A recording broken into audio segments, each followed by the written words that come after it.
There was a buzzing energy in Obsidian Star. The biggest crowd ever assembled in the place, several hundred drunken gamblers or more, were surrounding the fighting pit waiting for two unbeaten champions to face off in a battle to the death. Hazel was already in the arena, and the rowdy gamblers were feverishly placing bets on the outcome. She stared up at the steep, smooth walls of the pit, then scanned the faces looking down at her. The pitmaster suddenly appeared, pushing his way through the revelers to a small platform on the edge of the arena. His eyes were gleaming with a malicious joy as he turned to face the crowd. It's time! It's time! Place your final bets. The fight is about to begin. There was a frenzy of activity as gamblers exchanged ingots for betting slips. Drinks were refilled and people started jockeying forward for a better view of the impending carnage. The challenger, Darva, weighs in at 45 kilograms with a chassis made from plasteel alloy. The teeth and claws are tempered steel. Darva is unbeaten in 6 fights, 2 by submission and 4 by decision. And now, it's time to meet your champion! The pitmaster pushed a button on his remote device. Down in the pit, the metal door began to slowly slide upward. Bit by bit, the Chigari brute was revealed. The metal beast filled the frame of the door. The bot had to lower its head to move through the opening and into the arena. When it appeared, the crowd reacted in a hushed awe. The champion is a Shikari brute, Model 9 KRX. It weighs in at 530 kilograms, with a monoframe tungsten chassis. Its teeth and claws are plated chromium. The champion is unbeaten in 17 fights. All by annihilation. This is Brutus!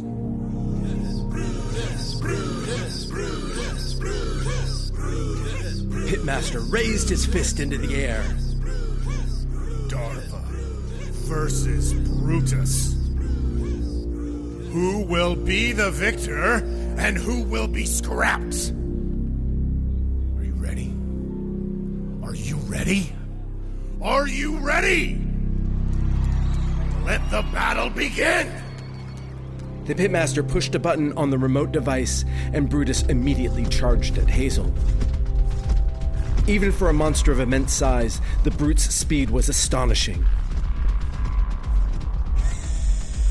Hazel darted to the side, narrowly avoiding the brute as it slammed a shoulder into the arena wall. The force of the blow created a long fissure in the wall, and dust and debris rained down. The crowd went wild.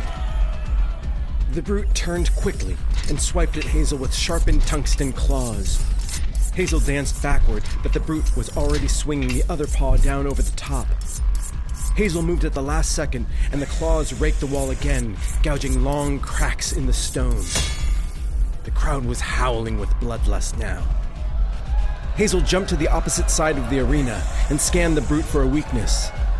She ran an internal diagnostic of the bot, but it could find nothing for Hazel to exploit. Hazel moved again as the brute snapped its jaws at her. She couldn't keep this up for long. Everyone was so focused on the action in the pit. No one noticed when Mal walked into Obsidian Star. She made her way toward the arena. Mal pushed her way through the crowd until she was able to get a view of the pit. Her eyes went wide. Hazel was facing off with the biggest bot Mal had ever seen. She was dodging and darting and jumping, just barely avoiding the claws and teeth of the hulking monster.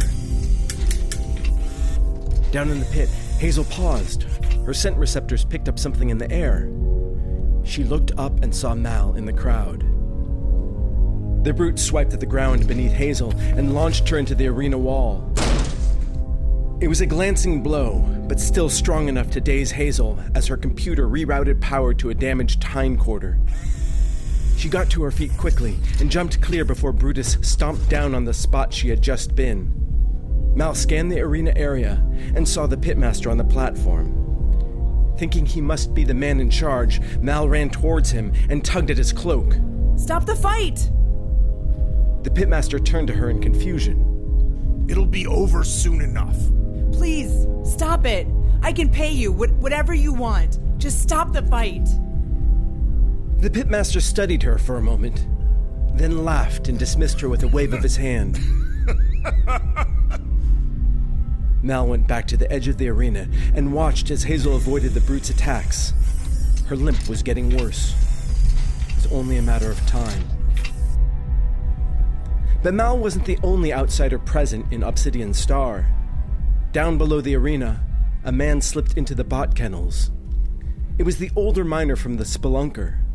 He pulled out a tool and started to disable the cage locks. One by one, the curious bots got to their feet as the miner went from cage to cage. Then, the miner heard a loud roar coming from outside. Brutus had finally pinned Hazel to the ground with a big paw. Hazel squirmed to get free, but was stuck. She tried to bite the brute's claw, but it was just out of reach. Brutus snarled. Finish the Darva! Brutus opened its maw, revealing sharpened chromium teeth. Hazel kept fighting to get free, but it was no use. The teeth were getting closer and closer. With a feral war cry, Mal pulled her knife out of her pack and leaped into the pit. The crowd gasped in unison as she landed on the brute's back. She started digging the blade into the gaps of the bot's chassis, trying to damage any vital components. The brute stepped off Hazel and swiveled around to deal with this new threat. Mal dodged as the jaws snapped shut just inches from her head. She kept plunging the knife into the chassis, but it wasn't doing any damage. The brute twisted violently from side to side. Mal dropped the knife and struggled to hang on, but it was no use. One final jerking moment from the brute sent Mal down onto the floor of the pit. Mal quickly scrambled to her feet and faced the monster bot. Brutus didn't move, as it seemed to be assessing this new threat. Get out of there! You're gonna get yourself killed! But now the crowd was silent. This was something that had never happened before. Before the brute could attack, Hazel jumped in front of Mal and barked viciously. The brute started to circle Mal and Hazel, waiting for the right moment to strike. Just then, the metal door to the pit opened again. The brute turned toward the door and peered into the darkness beyond. Then everyone heard a sound coming from inside the kennels. It was a clear and pure sound. Mal recognized it at once. Someone was whistling a command. The rest of the fighting bots, now freed from the cages, charged out through the metal door and launched an attack on the brute. They swarmed the monster. No! The pitmaster keyed a switch on his remote device. One of the mass threes was instantly deactivated and slumped to the ground. The brute wasted no time and mauled the prone bot with its fangs. Hazel logged onto the pitmaster. She quickly scanned the walls of the arena and focused on the claw marks and fissures made by the brute earlier. Hazel sprinted toward the brute and jumped onto its back. The brute whirled around to attack her, but Hazel jumped again, this time at the walls, digging her claws into the fissures. The brute swiped a claw at her, but she jumped again and reached another fissure higher on the wall, using them like a ladder to go higher and higher. With one more agile leap that defied gravity, Hazel soared into the air, launching herself at the pitmaster. He saw her coming and tried desperately to deactivate her with a remote, but it was too late. Hazel's jaws clamped down on the device and crushed it into pieces. The pitmaster was knocked to the ground, and chaos erupted in the viewing area. Hazel barked savagely and advanced on the pitmaster.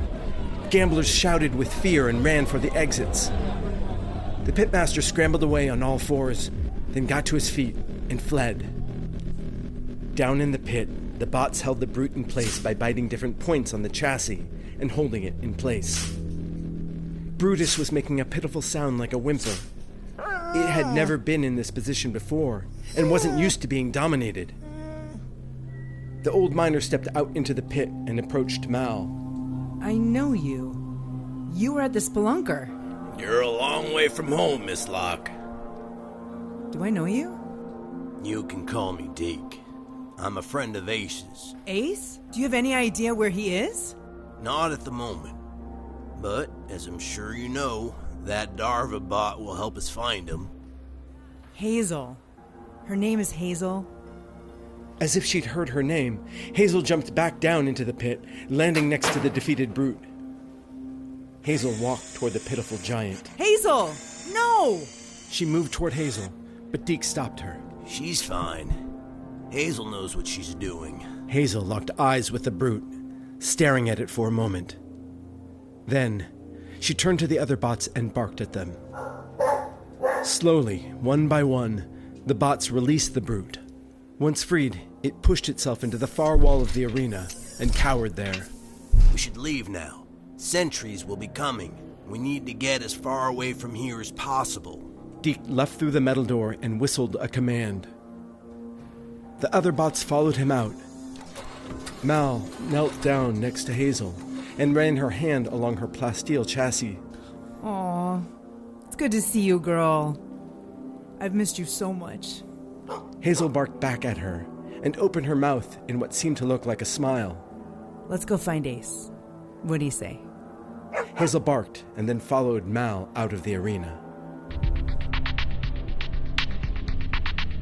Greta entered the command center to find Dalton scanning the various slate footage, looking for signs of trouble or unrest. What's the update? I have 2 squads of Gallows Brigade soldiers on standby in Edendale and Winter Garden. Good. I don't want any more surprises. I'll activate more sentries and double the patrols until we find the boy. Greta! I'm sure he's already in the mines. Gannon has him. Don't we need to get him back? No. I'm releasing footage of the kidnapping all over the media channels. For what purpose? Everyone will know how big a problem these unchipped miners are. That will give me all the leverage I need to go down there and chip every last one of them. Father, they'll resist. That could lead to more violence. It won't matter. As far as the citizens are concerned, I will be preserving the peace, even if it means coming down hard on Gannon and his people. Greta didn't respond immediately, hesitating as if she was thinking about saying something. You don't have a problem with this plan, do you? If those are your orders, I'll follow them.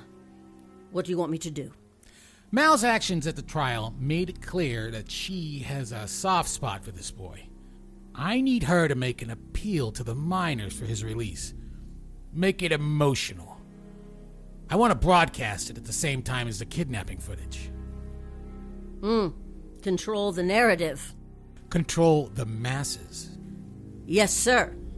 Greta saluted her father and quickly exited the control center. As Greta approached Mal's chambers, the posted sentry came to attention and saluted. Greta saluted him back and waved her forearm over the scanner pad. The door opened, and Greta looked inside.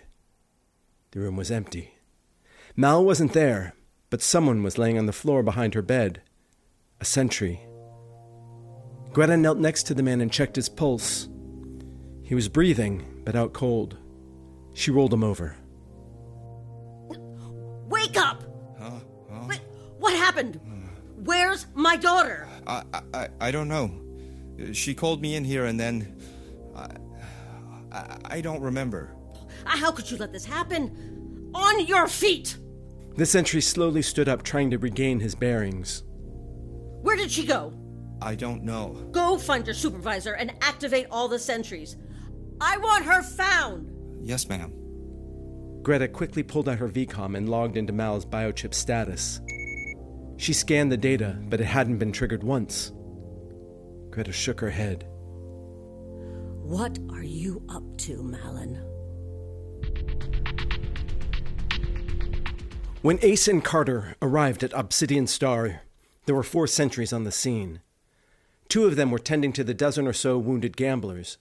The other 2 were questioning the pitmaster, who had been arrested and put in shackles. There were other gamblers wandering about, rummaging through the debris for loose ingots.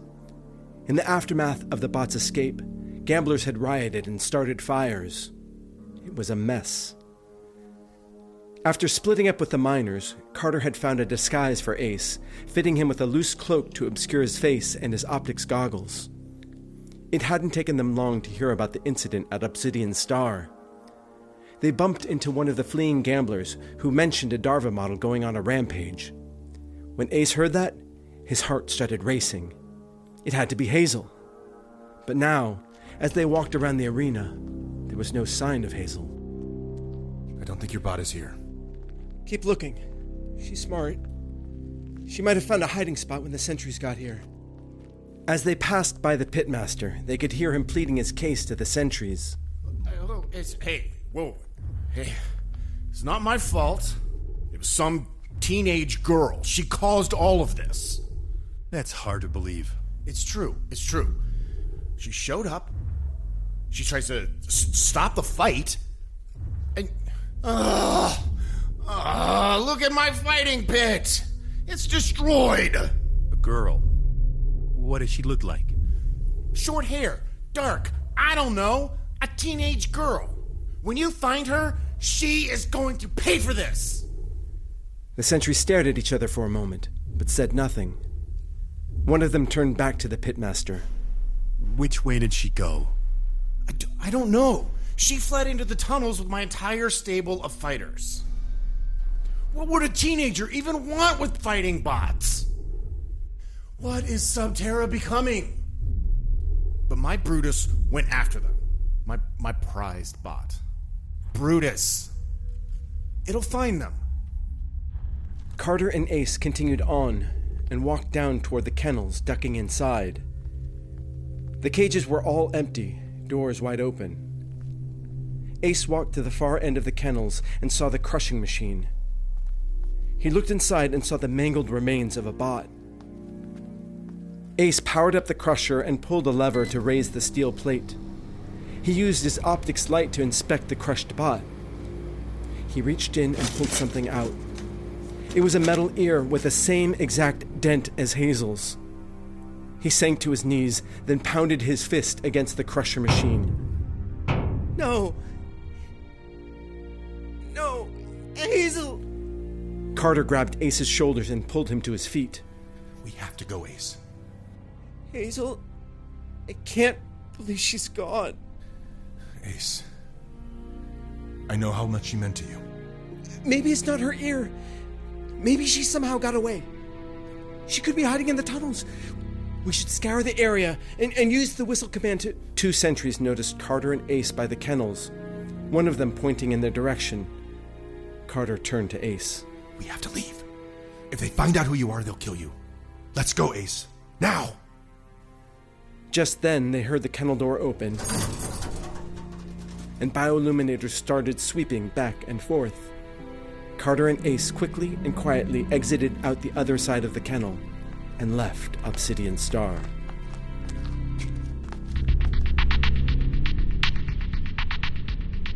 Mal and Deke were sitting in a cave on opposite sides of a small campfire.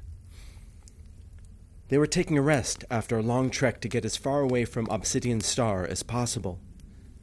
Once they had made it to the Barrens, Deke took Mal to a secret spot he knew about where they could catch their breath, have something to eat, and figure out their next move. Hazel was sitting very close to Mal, her head turning every so often to scan for threats. The other bots, 8 in total, were sitting at the entrance of the cave, watching their new masters and waiting for a command, should one be given to them. Deke offered Mal a round tin of food that he had warmed over the fire. She took it from him and opened the lid. What is this? Better not to know. Mal put some in her mouth and chewed for a moment before swallowing. Delicious. Deke poked at the embers of the fire. We might have a long way to go to find Ace. You'll need your strength. Mal ate some more food, deciding it wasn't so bad after all. How do you know Ace? I've known him since he was just a little boy. After he lost his mother, I raised him. Though, wasn't too long before he was able to take care of himself. Yeah, he's a survivor. That's for sure. He is. I'm trying to find him for a while now. When I heard you mention his name at the Spelunker, followed you to Obsidian Star. Right.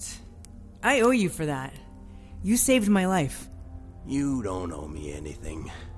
We both want to find Ace, so I guess we should stick together for a while. It's fine with me. Hazel will find Ace. You can count on that. Yeah, I was going to ask you, how do you know about that? I used to work on those Darva models when I was younger, before I got sent to the mines. Oh, that's how you knew the whistle command to make the bots attack. Yep. And now that we've had some rest and some food, we should start looking for Ace. Yeah, I'm ready. Let's go. Mal tossed her food tin aside as Deke smothered the fire. Do you know the command for Seek? Without hesitation, Mal whistled the command at Hazel. Hazel got up and went to the cave entrance. She held up her nose into the air and activated her scent receptors. It took her a few moments for her to find something, but when she locked onto it, she moved with certainty. Deke, Mal, and the other bots followed her, but gave her some distance in case she needed to reacquire the scent. Can I ask you a question? Why were you sent to the mines? Well, my eyes were going bad, and I couldn't work on the bots anymore, so they moved me down to work on the lower levels. Who sent you? Some officer that worked for your mother. I don't remember his name. They actually sent you to work in the mines? They did. It's hard work at first, but I got used to it. But you were a citizen. You have a chip. You should have been able to live in the chute. That's not the way it works, Mal. There's a lot that you don't know. I had my, chip taken out. Didn't want anybody knowing my business anymore. In the lower levels, it's better to be invisible. Deke held up his forearm to show Mal a deep scar. Mal just shook her head in disbelief, but didn't ask any more questions. They walked in silence for a long time. Occasionally, Hazel would reach a junction and stop to recalibrate before moving off in a new direction. Hazel was still walking with a slight limp.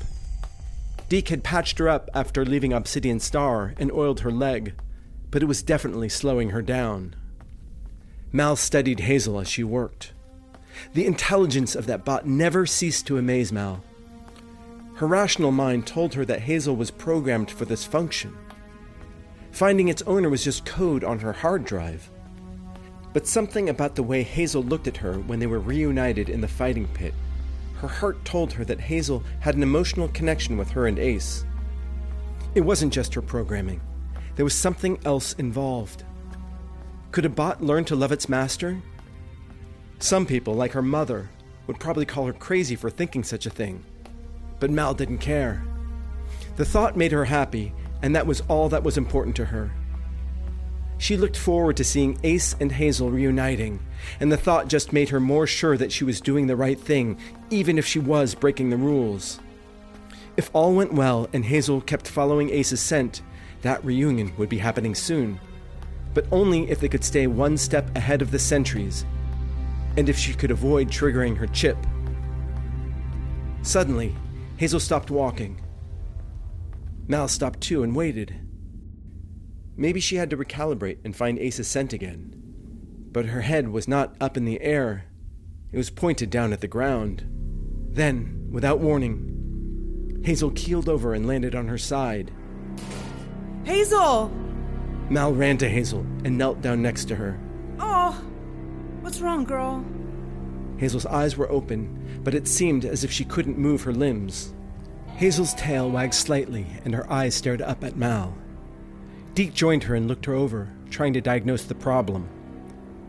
He quickly found it as he scanned a row of indicator lights underneath her chassis. Her battery's almost depleted. She's got a bad conversion coil. Must have been damaged during that fight. What are we gonna do? We have to help her. We will, don't worry. I know a place not too far from here. We can get that part and fix her right up. Good as new. Deke scooped up Hazel with a grunt and started walking. Mal and the other bots followed. Mal had no sense of how much time had passed, but eventually they arrived at a wide passage that had several small structures along one of the walls. They were crude buildings made from scrap metal and other materials. There were no people present, but one of the structures had a window, and they could see a light shining inside. There was a mining cart out front. It was 1 meter long and had 4 rubber wheels that seemed functional, but the engine had been removed. Mal also noticed a lot of junk on the ground. Rusty gears, copper tubing, and old pistons. She looked up and saw a sign over the door and cocked her head to the side. Little Larry's? He'll have what we need. You'll have to use your chip to pay for it. I'm all out of funds at the moment. That won't work. I can't use my chip. If it gets scanned, they'll know where I am. My mother will send people to get me, and then we'll never find Ace. That is a problem. Why don't you just steal the part while he isn't looking? Here's the thing. His name is Little Larry, but he's actually a very large man. If he catches me, it won't go well. Okay, maybe I can barter for it. Mal rummaged around in her pack, pulling out the bioilluminator and her knife. You won't want that stuff. It's not worth enough. Conversion coils aren't cheap. What are we gonna do? Mal looked around at the cables and discarded hardware scattered around Larry's shop. How large is Little Larry? Oh, larger than me. Told you already. If he catches me... He may be bigger than you, but is he faster? Maybe, maybe not. You get the part and then get out of there as fast as you can. I'll be ready. Ready for what? We'll have to carry Hazel. He'll catch us. Let me worry about that. I have a plan. With a sigh, Deke turned and walked toward the door of the structure and entered Little Larry's shop. Mal waited until the door closed behind him. Then she got back to work. Little Larry was seated behind a counter piled high with various parts and bits of junk. He stood when Deke entered. The man was massive. His head nearly touched the ceiling of the structure as he rose to his full height. Deke smiled and waved. Larry, hello. Is that you, Deacon? It's me. Been a while. What can I get for you? I'm looking for conversion coil. A-line or Radiant? A-line. It's for a bot. Older model. I'll check in the back. Larry moved his large frame through the door and disappeared into the back storage area. Deke stared out the window and could see Mal working feverishly next to a transport cart. She was attaching cables to the front of the cart as the bots stood around her and watched. She struggled to pick Hazel up and, with great effort, was able to place her inside the cart. Larry walked back from the storage area, holding a small mechanical part in his hand. It's your lucky day. Last one. Great. That'll be 300 ingots. Really? 300? Why so much? Supply and demand, Deacon. They don't manufacture these anymore. Deke pretended to fish around in his pocket and flashed a smile at Larry, but he could see the big man was losing his patience. Then, the front door suddenly flew open, and Mal yelled at Deke. Run! Larry's eyes went wide. Deke bolted for the door. Come on, let's go! Outside, Deke could see all the bots had been attached to the cart with a cable. Mal hopped inside the cart, waving frantically at Deke. Mal whistled and the bots surged forward, slowly picking up momentum. Deke ran after the cart. Larry was now right on his heels. Stop, you bastard! Deke finally reached the cart and hopped inside. Mal whistled again, and the dogs kicked into a higher gear. The cart pulled away from Larry, who realized he was never going to catch them. He stopped and hunched over, hands on his knees. Mal turned to look at Deke, a smile on her face. That was your plan? It worked, didn't it? Then it was Deke's turn to crack a smile. The cart sped quickly through the tunnel.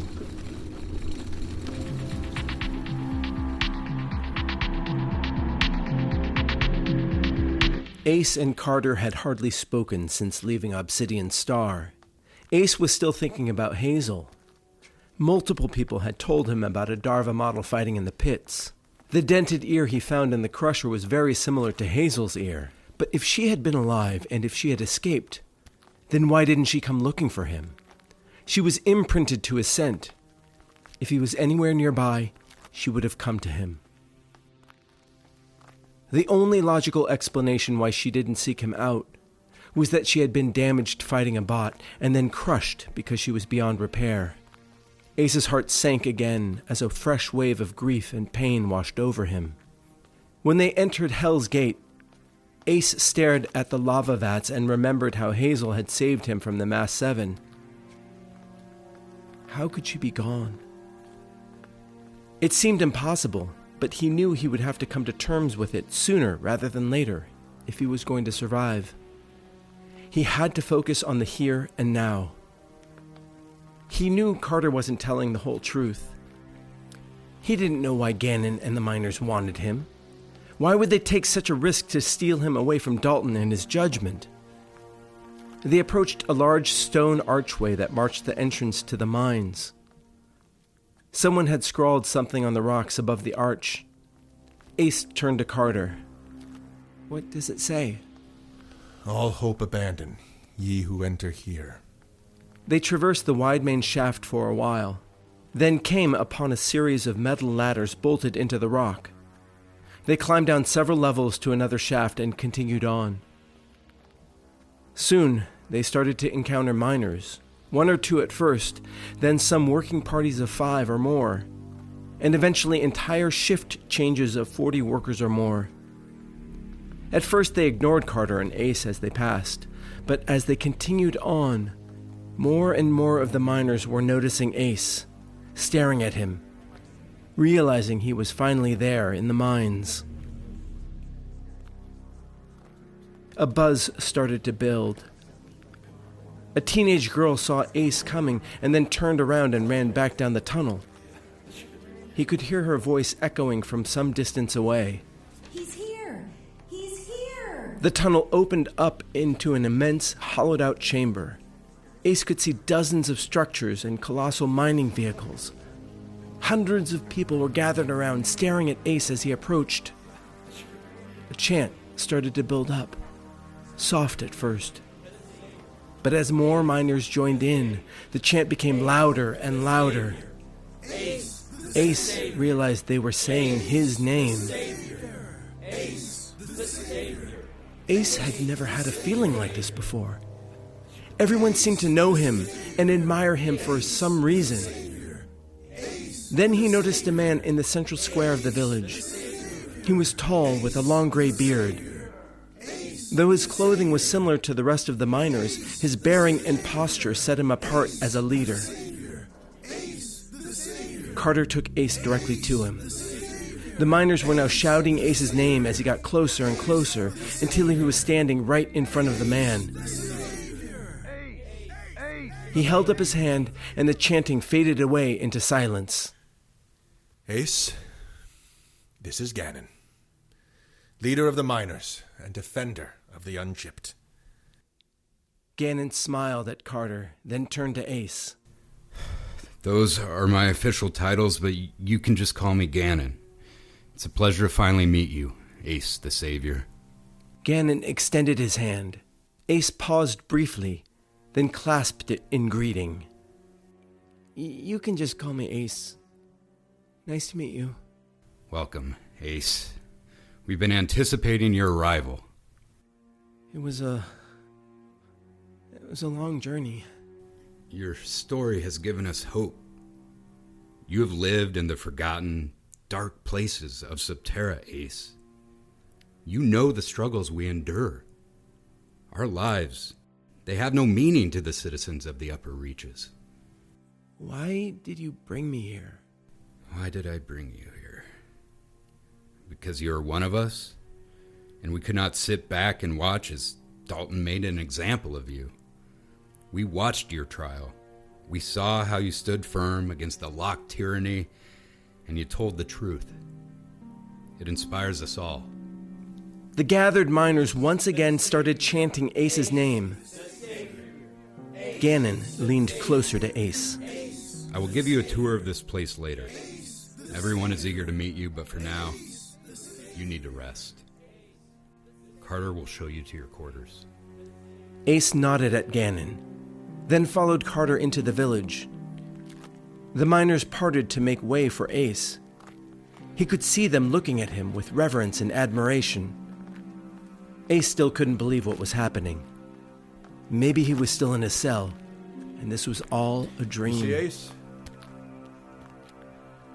I was telling the truth. I'm sorry I doubted you. You really have changed.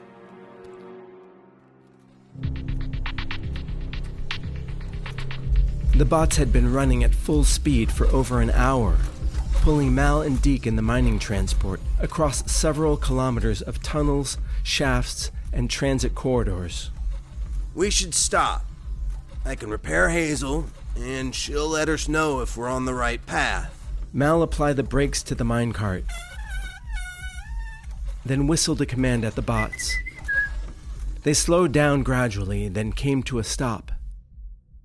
They were in a wide flat area with vertical steam pipes that shot up from the floor and disappeared into the ceiling. Deke knelt down next to Hazel and started the repairs. This'll take a few minutes. See if you can find some water. Okay, I'm on it. Hey, Mal. Did real good back there. Thanks. I guess I take after my mother. Strategy is her strength. As Deke started attaching the new conversion coil, Mal passed the resting bots and headed up the tunnel. A few hundred meters away, she came across a small structure.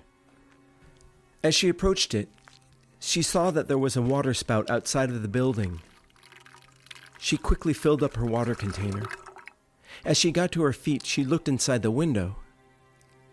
A mother and daughter were inside the structure, standing in a kitchen area, making dinner on a hot plate. A slate on the wall was broadcasting the latest news from the media channels. Mal could see that it was footage of Ace's kidnapping.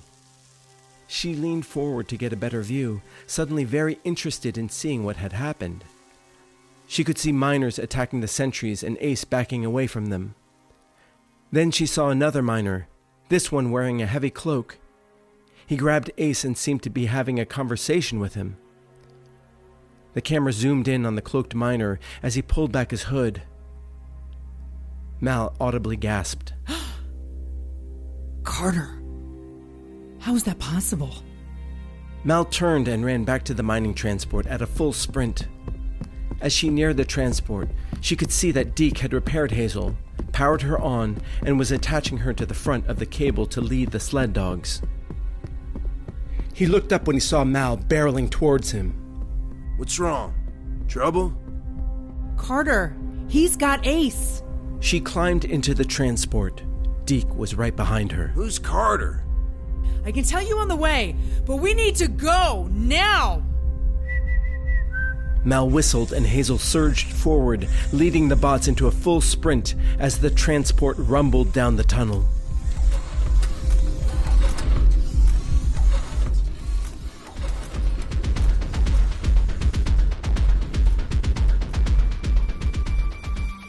The emergency frequency sounded on every slate and VCOM in Subterra, announcing that a special message from the command center in Edendale was incoming. All the screens stopped the normal broadcast, and an image of Dalton Locke appeared. He was framed from the chest up, tight enough to see the grave look on his face. He stared directly at the camera, as if he was speaking individually to every person in Subterra. Citizens of Subterra, it has been 24 hours since the miners have broken off contact. Steps must now be taken to ensure everyone's safety and security. By the powers granted to me as Regent Supervisor, I am ordering all miners and inhabitants beyond Hell's Gate to undergo a biochip implantation procedure. We will be sending an envoy to Oxford Turn immediately. In the hangar bay at Eagle's Nest, Dalton's speech continued on a slate mounted high on the bulkhead, but nobody was paying any attention. This will be a peaceful process. Gallows Brigade soldiers were strapping on armor, loading weapons, and gearing up for battle. This is a gesture of friendship, and will bring us all closer together. Greta entered, and the troops fell into line for inspection. She scanned her warriors with a nod of satisfaction. This is a small sacrifice by a few that will benefit everyone. This is something that must be done to ensure our survival and a lasting peace. Greta turned to face her troops, then barked a command, her voice echoing in the large space. Attention! The soldiers snapped to attention at once, shouldering their plasma rifles in unison. Gallows Brigade! Move out!